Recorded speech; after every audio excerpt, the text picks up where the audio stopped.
Olá, nosso tema de hoje é conectividade no campo e segundo uma última pesquisa do IBGE, mostrou que o número de fazendas com acesso à internet saltou de 78,1% em 2022 para 81% em 2023.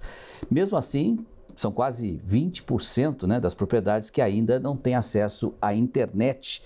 E hoje, com toda essa tecnologia no campo, trabalhar sem internet não é fácil. Por isso, a gente convidou hoje o Ricardo Amaral, que é vice-presidente da Enterprise da Hughes do Brasil, para explicar um pouco, atualizar esse cenário hoje em relação a esse ponto. Ricardo, tudo bem? Tudo bem. Obrigado pelo convite. Obrigado pela presença aqui. Primeiro, eu queria que você esclarecesse para a gente, quais são os caminhos, quais são as formas hoje que a população brasileira tem para acessar a internet, as formas tecnológicas. Certo, perfeito. Antes de mais nada, eu queria agradecer ao Canal Rural pelo convite, a oportunidade de estar aqui, falar de tecnologia e falar um pouco da Hughes do Brasil, que a gente vem trabalhando para desenvolver telecomunicação e o acesso de conectividade nesse setor da economia brasileira que é tão importante para o Brasil. Tá? Bom, a gente pode começar pensando conectividade como acesso à internet, que eu acho que é o mais familiarizado, é o que o público conhece de uma maneira geral. Hoje você tem um acesso à internet que ele pode ser provido ou por fibra, que é a terrestre, que é que vai enterrada, ou ela vai enterrada ou por meio aéreo, mas ela chega na localidade, no ponto final, provendo a internet. Ela pode chegar via rádio, que você tem infraestruturas via rádio, que as operadoras usam muito, ou você pode chegar via satélite. O via satélite tem o benefício dele pegar todo o território nacional de forma homogênea. Quando você vai, por exemplo, para uma fibra, você tem limitações de expansão dela. A gente vê muita fibra no Brasil, onde você tem no litoral do Nordeste, você vê bastante capilarizado, você chega no Sudeste, você tem bem enraizado com acesso de fibra, no Sul um pouco menos, mas ainda bem enraizado. Mas quando você pega o interior do Brasil, do interior do Nordeste, Centro-Oeste, o Norte, você ainda vê uma precariedade de acesso à internet via fibra. Mas aí você tem alternativamente o meio de satélite, em algumas localidades o meio de rádio, mas esses são os principais meios de acesso à internet e conectividade que a gente tem no Brasil hoje. Essas formas têm vantagens e desvantagens e estão também ligadas ao perfil do consumidor e da densidade demográfica, é isso? Perfeito. Normalmente, via de regra, o plano de expansão de fibra, falando de fibra especificamente, o plano de expansão de fibra das operadoras tradicionais de telecomunicação, ela considera dois parâmetros. Densidade populacional, ou seja, a quantidade de pessoas que moram naquela região, e o poder aquisitivo daquela região lá. Tem que ter os dois, para valer a pena a operadora investir para levar a fibra até lá. É um investimento grande, não só de investimento de obra civil, como de recursos humanos para manter, manutenção, então tem que ter os benefícios financeiros da operadora. Como você tem a densidade populacional no Nordeste, como eu falei, no litoral do Nordeste, o Sudeste, o Sul, mais densamente povoado, acaba que a região Centro-Oeste e o Norte do Brasil, que coincidentemente é onde tem as grandes propriedades rurais e muitas propriedades rurais, acabam não sendo beneficiadas. Como é que a gente faz para suprir esse acesso à conectividade nessas regiões? A gente tem o acesso à internet via satélite, que dá uma conectividade simples e pura de internet.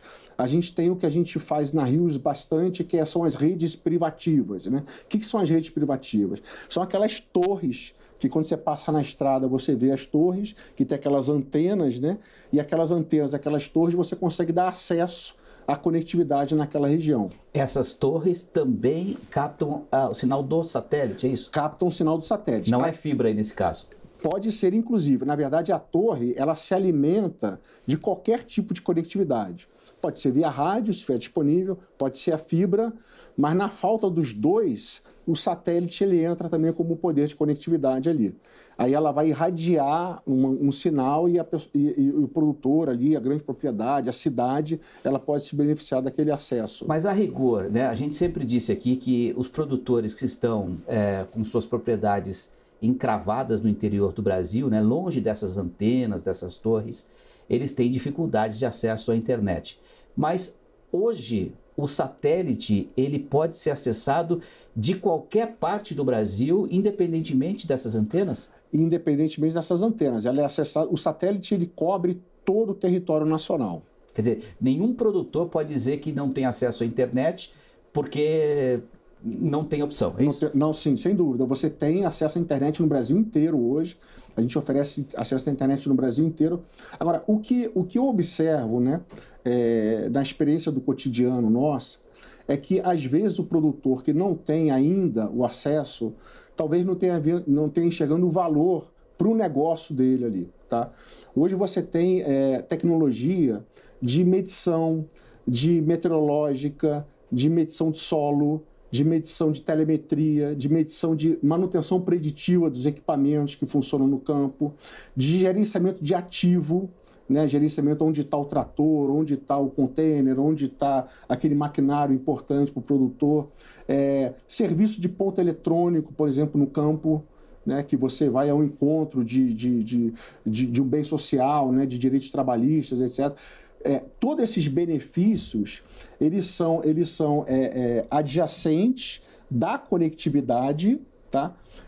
Que podem ser implementados, mas a conectividade é que vai transportar esses serviços para algum ponto central ou para uma nuvem de internet, por exemplo. Mas aí você está falando de uma outra coisa, de um outro produto. Não é a conectividade, aquele ponto em que eu tenho acesso aos portais, às informações, a internet normal, né, que o consumidor está conhecendo. Você está falando já de um passo maior, que o produtor pode integrar, né, tudo que funciona na propriedade. Seria um programa, é isso? Um programa compõe essa solução. O que eu estou falando são o que a gente chama de IoTs, né? São elementos de borda, elementos que são conectados no negócio do produtor, onde ele pode coletar informações para dar eficiência operacional para o negócio dele. Tá? E essas informações vêm da internet? Elas são entregues à internet e aí vai para um programa, vai para algum centro de processamento de informação. E esse é um produto da Hughes? A Hughes, ela entrega essa solução. Então é isso que eu quero detalhar um pouco mais. Como é que chama esse programa? Tem um nome específico? Ele é indicado para grandes produtores, para médios produtores, para pequenos produtores? Eu diria que o acesso ele é democrático, né? Eu acho que qualquer produtor que queira ter acesso a essa tecnologia é possível, seja o pequeno produtor, o médio ou o grande produtor, cada um por as suas vias de acesso disponíveis que estão hoje no mercado para serem utilizadas, né? O que eu quero dizer? Acho que é melhor exemplificar. Vamos lá. Né? Vamos pegar um exemplo que a gente mostrou na AgriShow agora, de 2025. Tem os pivôs de irrigação. Né? Você tem um pivô de irrigação. Aquele pivô de irrigação, ele tem um braço de cerca de 500 metros a 1 quilômetro a 2 quilômetros. Né? Ele vai ficar rodando, fazendo irrigação numa plantação de grão, por exemplo. Né? E às vezes a plantação, o campo que está sendo irrigado, ele tem relevo, ele tem sombra, ele tem radiação solar diferente. Né? Aquela captação de água do rio, ela é regulada pela ANA, pela Agência Nacional de Água. Cada pivô daquele pode captar determinada quantidade de água, né? Cada pivô daquele tem os seus guinchos jogando água, não de forma homogênea. Você tem a área do pivô que recebe mais água, a área do pivô que tem que receber menos água, porque tem um buraco, tem sombra, pode mofar a plantação e etc. Tudo isso pode ser controlado eletronicamente, tudo isso é controlado eletronicamente. Tá? Você já tem os fabricantes de pivô que levam sistemas, não só o equipamento, mas levam sistemas de automação também. Mas você imagina a possibilidade de você hoje pegar todas essas informações e transportar pela internet para algum centro de processamento para poder, à distância, fazer as correções adequadas ali.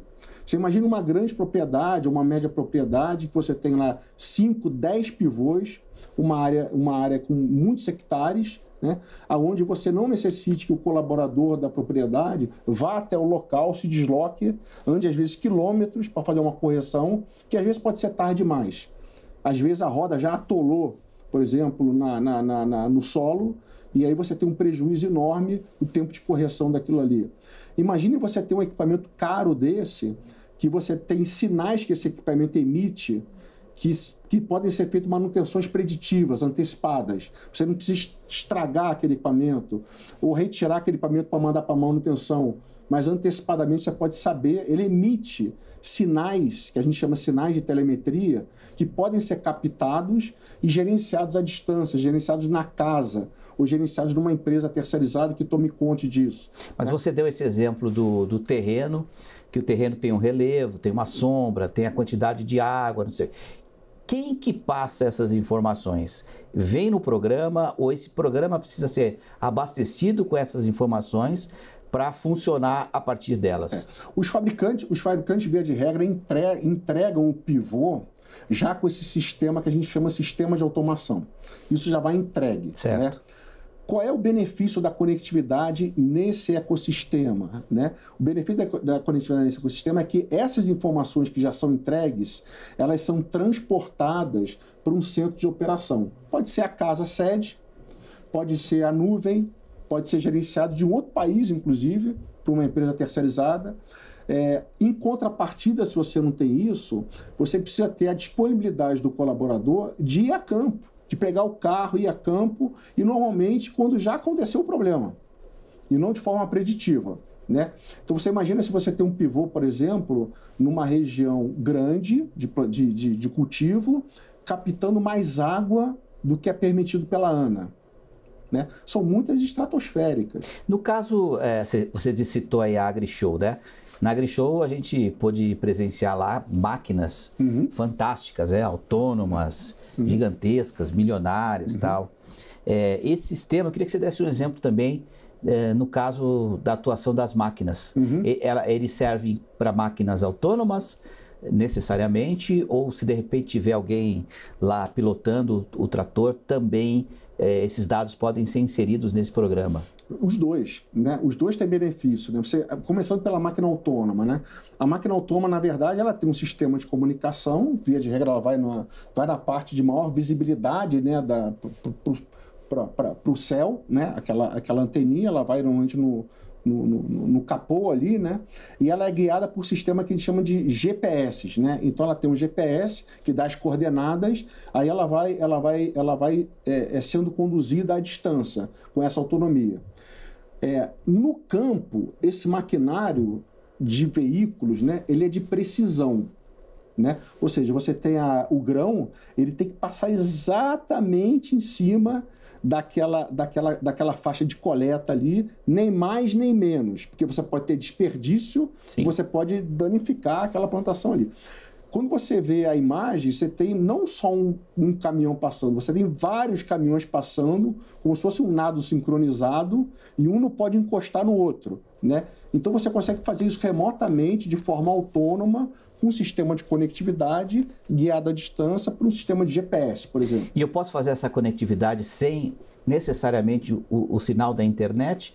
Eu tenho a possibilidade de fazer isso num sistema que reúna essas informações apenas localmente na propriedade, ou eu preciso ter o sinal da internet? Você precisa da conectividade. Eu diria o seguinte, vamos separar aqui duas coisas. Uma é o acesso, uma é conectividade internet. Que aí, o que é a internet? A internet, quase todos nós já experimentamos, a maioria da população já experimentou a internet. A internet tem momentos do dia que ela está boa, que ela está ruim, que ela para, né? Que ela funciona muito bem e tal. Então você imagina um veículo desse, não pode estar sujeito às variações de personalidade da internet. Ela tem que ter um acesso permanentemente bom. Você imagina ela estar no campo colhendo, aí a internet resolve parar ou ficar ruim, né? Então um trator daquele ali, ele anda normalmente ali a 20, 30, 40 km por hora, né? Então se ele perde a conexão, ele pode desviar do rumo, e aí você tem um malefício muito ruim para o negócio do produtor. Então a conectividade, via de regra, idealmente não é a internet. Ela é uma conectividade fora da internet, que é o que a gente chama de serviço privado. Uma conectividade entre eles. Entre eles, mas que vai para algum ponto de controle, de controle manual remoto. Tá? Esse ponto pode ser a casa-sede, esse ponto pode estar fora do país. O produtor pode comandar por um celular. Exato, exato. Mas o importante é que essa conexão ela seja o que a gente chama uma conexão de missão crítica, né? É uma conexão confiável, de alta disponibilidade, né? Que não vai deixar aquela área ali que está sendo conduzida por um operador eventualmente sem sinal em algum momento. Eu queria que você falasse um pouco sobre a questão do investimento, né? Porque do jeito que você está falando, a ideia que eu tenho é que seja mais indicada para grandes propriedades, por conta, não sei se é caro, se não é caro, mas eu queria que você falasse um pouco sobre esse investimento e como esse investimento é recuperado, né? Através da questão da produtividade. Você deu o exemplo dos pivôs aí, tal, da economia e tal. Fala um pouco sobre isso e como é que isso está em relação ao Brasil, em termos de acesso, aceitação do nosso produtor. Nós estamos engatinhando em relação aos Estados Unidos, por exemplo. Como é que está isso? Olha, como você bem disse, Petri, é um investimento, né? Então, como todo investimento, você tem que ter valor para o negócio, né? Quer dizer, você tem que ver o quanto custa a operação daquele teu negócio, né? E o benefício que ele vai trazer ao você investir uma tecnologia nova. O que eu posso dizer para você, assim, citar um dado, por exemplo, de plantação de arroz, né? A plantação de arroz com a adoção dessa tecnologia de pivô e uma melhora de irrigação, ela chega a aumentar a produtividade dela em 5 vezes. 500%. 5 vezes. Então você imagina o retorno que se dá no tempo sobre o investimento feito ao adotar uma tecnologia dessa, né? Quanto ao quanto de penetração isso tem no Brasil, tá? Eu vejo, por exemplo, pela AgriShow que a gente teve agora, lotada a feira lá todos os dias, né?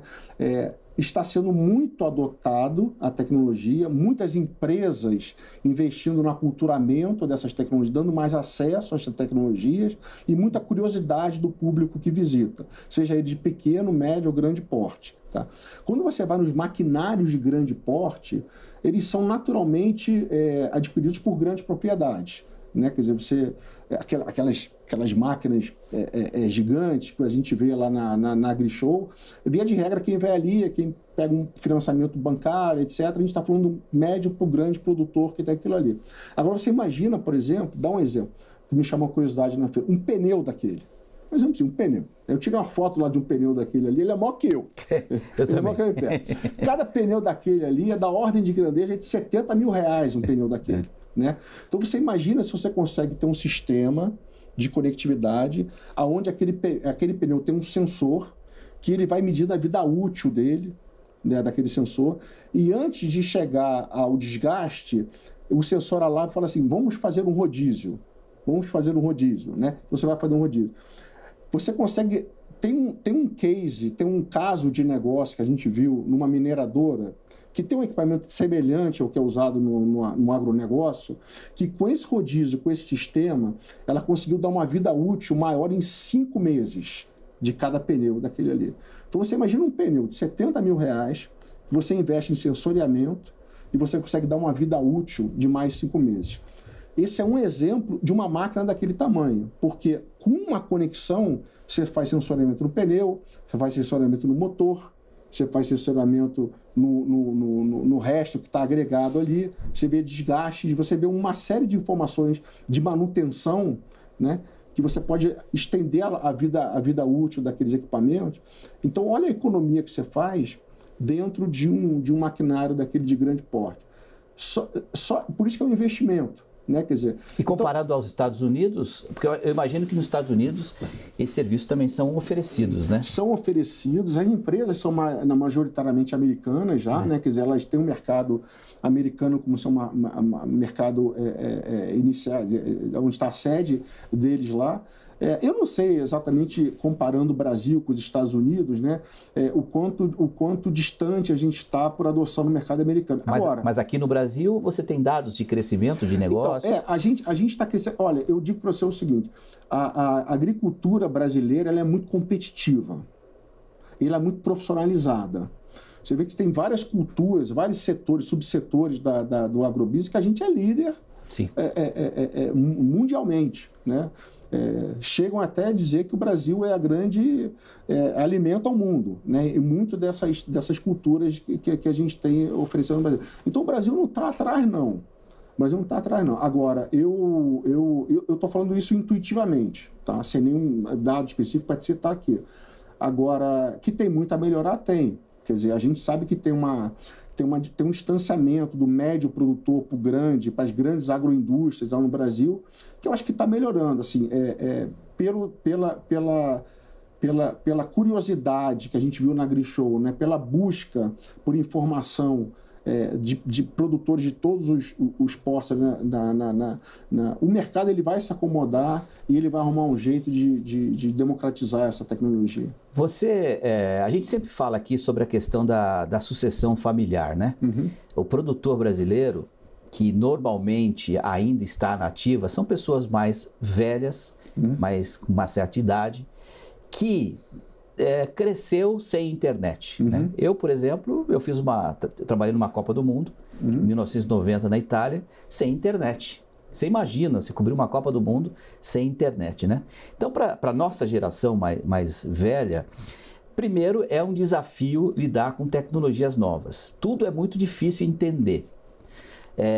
E segundo, há sempre um pé atrás dizendo que eu não preciso disso, né? Eu não estou falando especificamente da informação da internet, porque é inegável que as informações, você ter na palma da mão, assistir um jornal na hora que você quiser, enfim, isso é inegável, até mesmo para os mais velhos, né? Mas às vezes os mais velhos marcam os seus dados no caderninho, no lápis, né? Marcando a questão do clima, de quantas sacas colheu por hectare e tal, e sempre tem um pé atrás em relação à tecnologia. Não estou falando nenhuma novidade para você. Não. Como é que é o desafio, né, para vocês convencerem os mais experientes nessa relação? É um desafio. E não é só no agro que acontece isso. A gente vê esse fenômeno. Você está falando de anotar num pedaço de pão, etc. Me pergunta agora, quando começou ali em 2002... a exigência do mercado comum europeu de rastreabilidade bovina no Brasil, que teve o sistema SysBov, que foi atualizado, etc. Foram 5 empresas certificadas no Brasil. Eu me lembro que eu visitei todas, né? E a gente fez um projeto de porteira, de conexão online, né? do brinco do boi na época, de você passar pelas porteiras e tal, para dar essa rastreabilidade. Das 5 certificadoras que eu visitei na época, 4 falaram para mim assim, esquece isso, Ricardo. A gente anota isso no papel de pão aqui, a vaquinha passou, a gente anota, passou pela porteira já. E na verdade, assim, brincadeiras à parte, isso é um sistema de rastreabilidade. Pode não ser eletrônico, pode não ser autônomo, pode não ser o mais produtivo possível, mas é um sistema de rastreabilidade. Mas a verdade é que o mercado, a mão que balança o berço, na verdade, é o mercado. Né? O mercado já não aceita esse tipo de rastreabilidade. Exato. O mercado não aceita. O mercado acaba... o grande agente de mudança, né, é o mercado, a exigência do mercado. A gente, como operadora, como fornecedora de tecnologia, a gente tem que estar preparado para quando esse produtor estiver pronto, a gente poder servi-los. Quando eu falo estar preparado, qual é o nosso principal papel aqui? É facilitar o acesso à tecnologia. Né? Porque você pode ter a tecnologia a mais pura possível, de tal sorte que uma pessoa que não é da geração que nasceu com a tecnologia, com a internet, tenha dificuldade de enxergar, ou a gente colocar camadas de facilitadores para quando aquela pessoa tocar a tecnologia, ela não vê a tecnologia natural, mas ela vê uma camada, ela vê um painel intuitivo, fácil dela trabalhar. Então esse é o nosso papel. Quando essa pessoa estiver preparada, ela ter um acesso e ela não achar difícil manusear esse tipo de tecnologia. Isso a gente está com essa missão, né? Agora, eu também acho assim... que vem aí uma nova geração também, isso, né? Que até para permanecer no campo, precisa da conectividade, precisa da informação. Você tem essa questão geracional. Você sabe que, fugindo um pouco da pauta, mas dentro do mundo agrobusiness ainda, há 20 anos atrás, mais ou menos, a gente lá na Rios começou a implementar muitos polos de sistema de educação à distância, né? E a gente viu, por exemplo, que grandes propriedades rurais colocavam aquilo ali para as pessoas que moravam aqui na região para ter uma universidade. A gente começou a levar a universidade para o campo, né? Então a internet passou a ser usada como universidade para o campo, né? Então, assim, a demanda geracionalmente ela vem, né? Quer dizer, há 20 anos atrás, aquele garoto que recebia a universidade no campo, hoje é o sucessor daquela propriedade, ou seja, já está aculturado dos benefícios da tecnologia, né? Então, assim, você tem uma pressão geracional que eu acho que, naturalmente, esse entendimento da necessidade de adoção, ele vai acontecer, né? Ô, Ricardo, em 2004, eu cobri a Olimpíada de Atenas, e eu lembro que eu e meu cinegrafista, né? Na época eu trabalhava na Band, nós entramos do carro assim, a gente não conhecia nada de Atenas, né? E tinha um aparelhinho lá no lugar do rádio, né? Que a gente colocava, digitava o endereço e apertava um botão e ia mostrando o caminho. 2004. E eu achava aquilo, cara, inacreditável. Eu olhava para fora do carro assim, olhava para o céu e falei, será que alguém está nos seguindo, né? Era um GPS, era o Waze que hoje a gente tem, né? Era o Google Maps que hoje a gente tem, né? Esse tipo de coisa, mas que 20 anos atrás, pra gente era um absurdo aquele tipo de coisa. Como é que você imagina que vai ser daqui a 20 anos, diante dessa evolução tão rápida que a gente está tendo, né? De repente, eu queria que você falasse um pouco a sua expectativa, mas principalmente voltada à questão do nosso público, que é a questão do campo, né? Como é que vai ser a produção agropecuária daqui a 20 anos com tanta informação vinda da internet? Olha, a pergunta é excelente. A tecnologia ela avança numa velocidade tão grande, né? Você vê, não tem muito tempo a gente falava de 2G, né? Só para o público familiarizar, né? Quer dizer, hoje a gente está na tecnologia 5G, que é do chip, do celular, do satélite e tal. A tecnologia 5G já dá uma velocidade de internet que te permite muito mais aplicações, vídeo, transmissão de vídeo, transmissão em tempo real, né, um acesso a mais aplicativos mais rápidos, etc., do que você tinha quando tinha a 4G, a 3G ou a 2G. A gente já está falando em algumas localidades do 6G, já tem laboratório do 10G, né? Então, assim, o que está para vir aí, cada vez que a tecnologia aumenta, cada vez que a velocidade aumenta, mais possibilidades, né, de automação das coisas funcionando sozinho, né, vão acontecer, né? Então, como é que eu vejo daqui a 20 anos, né? Você ter um mundo super conectado, você ter inteligência artificial gerenciando muita coisa de forma autônoma, e eu vejo o ser humano aumentando a fronteira de conhecimento dele, tá? Eu acho que a inteligência artificial vai fazer muita coisa com a possibilidade da conexão em alta velocidade, com a possibilidade dos softwares.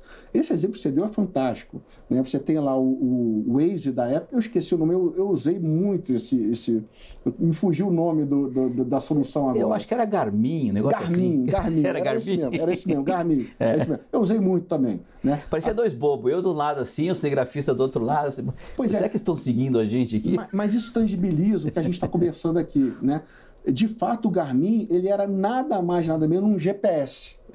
Contudo, você tinha uma tela gráfica que você digitava o endereço, etc. Onde é que está a beleza da solução? Na tela gráfica, não no GPS.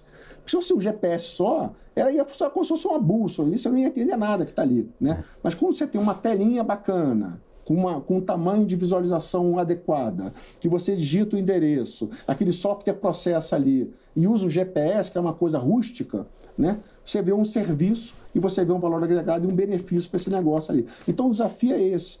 O desafio é a gente usar toda essa tecnologia que vai vir nos próximos 20 anos, de uma altíssima conectividade, uma conectividade confiável, de boa disponibilidade, ou seja, ela vai estar sempre funcionando, ela não vai ficar oscilando o uso dela, né? A inteligência artificial, sabe-se lá como é que ela vai estar daqui a 20 anos, com robotização, as coisas funcionam.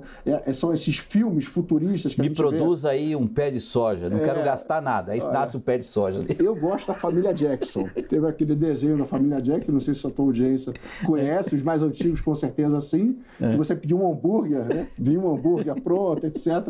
Eu sempre achei que aquilo ali fosse ficção, mas eu tô vendo que daqui a pouco está acontecendo. Vindo saboroso, Vindo saboroso, tá tudo bem, né? Mas a verdade é que você tem a inteligência artificial, você tem a conectividade, você tem uns softwares cada vez mais amigáveis, né?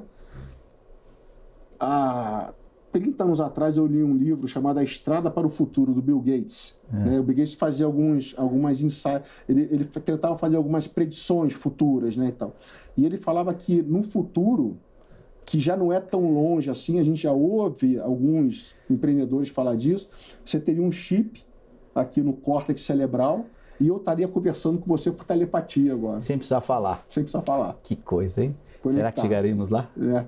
E, não, já está... Olha, eu não duvidaria que nos próximos 10 anos aí a gente já tem algum ensaio desse negócio aí.